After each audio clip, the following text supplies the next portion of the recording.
Hey everyone, today I wanted to do a little bit of an extra ramble on flow aura state and kind of just what my thoughts on it are, really, because there's been a lot of talk about it, but I've kind of needed to wait to actually experience it in the game to get my thoughts on it.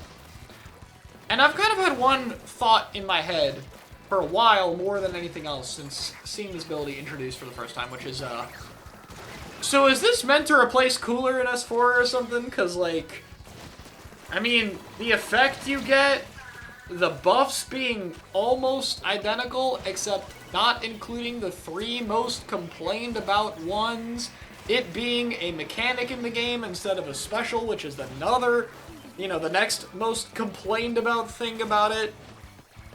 And, like, it overlapping with Cooler kind of hurts the mechanic a bit, right? Like, yeah, Cooler can help you proc and keep aura, but for the most part, Cooler makes aura feel kind of lamer because, you kind of already have those abilities with the Cooler and more. So aura feels less important when you have a Cooler on the team. So, in some ways, is this not just a replacement? I don't know, honestly. There's a lot of reasons and ways that you could argue that it is a replacement, and I mean, I hope I've shown that well enough. However, I don't think Flow Aura really functions the same way as Cooler. Yes, the mobility buffs are very similar, but I think Aura actually doesn't promote going in as much as you think. Yes, it gives you the tools to be aggressive, but you also have to remember that dying with Aura supercharges the enemy's ability to get it as well. Which is not only a cool mechanic for making sure this ability isn't too snowbally at more casual levels of play, but it also is an inherent downside to running it down. Aura also lasts a long time. It's at least 30 seconds with the ability to extend it, and while it doesn't go away if you die, it definitely takes away some time from the effect and the ability to keep it going. If anything, I found Aura often has more utility when it's used on places and weapons where it can keep that effect going for longer, even if they don't get as much aggressive value out of it, just because they're more consistently keeping the buffs active. That ends up being a lot of the weapons that I thought would be good with it prior, like Cooler Rapid, Edit, or Nautilus, for instance, but I feel like it's still worth noting. In fact, I actually think Aura's effect on the game, in terms of actual gameplay, is pretty minimal. Yeah, sometimes the buffs will be there and be at a part where Cooler isn't active and help someone make a play they wouldn't otherwise would, but it's not as common as you might think. If anything, Aura feels like a mechanic that was, again, put into the game to make it feel better to play, to make it feel like more of a hype moment when you take down the MVP of the other team or go on a kill streak yourself. It's something that enhances moments more than it actually impacts them gameplay-wise. I would compare it a lot to the feeling of getting a wipeout, right? The fact that they added a wipeout text doesn't really change what it does, though Aura does change it more than this, but the main feeling is getting a wipeout feels a lot better. Getting a quad and hearing that satisfying sound effect really adds a bit to it. And that's what Aura does more than anything else in this game, though. It just makes moments that were already cool feel more satisfying and more impactful than they already were before. And I think that's a really smart game design decision that goes underrated and overlooked a bit. It's really interesting how this effect will just make things feel better to play, and they've balanced it in a way to where even if you're not the most kill-heavy player, there are still other ways to help proc the ability, even if you do still need to get kills to fully activate it. Kills are gonna be a part of the shooter game like this, no matter what, and I think they did a good job balancing it around that. That said, outside of competitive play when Cooler is less active, I think Aura becomes a bit more noteworthy. I still don't think it's particularly game-changing, but these effects definitely have more of an impact when you are in that environment, because, you don't have an alternate special that can also be providing these abilities for you. So I think in that case it becomes more noteworthy. However, dying with Flow Aura becomes a lot more threatening when you don't have Cooler, a tool where if you have Aura and die with it, you regroup a lot faster, and the ability to go in with it allows you to proc Aura a bit.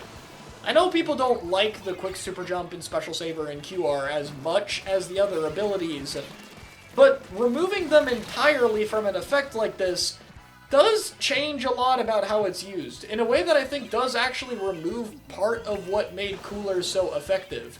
Do I still think it's an overall cool mechanic and ultimately would be a good way to replace the special if they don't want to bring it back? Yeah, for sure. But I don't think it's a one-to-one recreation of Tacticooler. The other thing that I want to mention when it comes to that is Tacticooler is a team-based special. It's meant to be for everyone. Aura is not. You are very rarely going to have too many people with it at the same time. And I think that is another thing worth pointing out. Aura is more of an individual thing, whereas Tacticooler is meant to be a factor that coordinates the team together in a game that already doesn't have very many of those.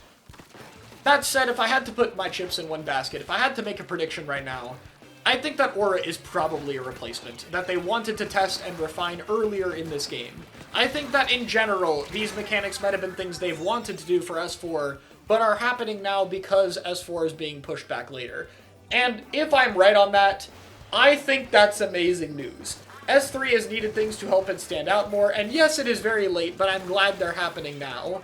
And I think that S4 will hopefully have to do more exciting and different changes, because if S4 only had the new mechanics being things like hitboxes and health bars and aura, alongside, you know, new weapon classes and such, I think it would feel like less of an evolution than Splatoon 3's mechanics introduced on launch. Though that seems pretty debatable. They're at least comparable. But I think a lot of people wanted more from Splatoon 3's launch in terms of affecting the core gameplay in a positive way. So hopefully this is a factor where the positive reception to these changes will hopefully make them want to do that change more later. Like with these second channel discussions, I have a little bit of a footnote thing to talk about because there are things that just don't fit the full discussion. In this case, well, I wanted to talk about Reef Slider a little bit. I thought I might be able to make Reef Slider its own discussion, but I'm not really sure. I just have to say that I do really like the changes with Reef Slider. Reef Slider feels a lot better. It still does lose some of the depth due to the shorter distance that it has, but the fact that this is now a killing special just feels so much better. It feels like it's still more powerful on weapons like Dapple Dooley's, Dreadringer, or Tetra Dooley, but if it's a weapon like Aerospray that just Reef Cheese the zone over and over, it feels like that's where it becomes weaker, and yeah, good. I don't know if this will be the end of when adjustments need to happen for this kind of special. We really have to see. But personally, I'm just really excited to see Slider no longer being such an irritating special. I think the reputation of a lot of Slider weapons that otherwise would have been really cool, wow, I wonder what weapon this refers to, it might be Dreadringer, was kind of tarnished by that capability. And even as someone who used it in tournament play, you kind of just had to accept that was part of your weapon and play to it. It was simply too powerful to ignore. And now that's not a thing. It's a more kill-focused type special that feels less jank, and also doesn't require a whole ton of gear investment anymore, meaning you can actually make fun builds for what you want to play with it. So, I'm very happy with the Slider changes. I hope it's not the end of what we see with the special. I still think there could be some things that would be tweaked. But ultimately, I'm really happy that it's in a much better spot. That's good news for me. Anyway, let me know what you think of these changes. I'll see you all next time.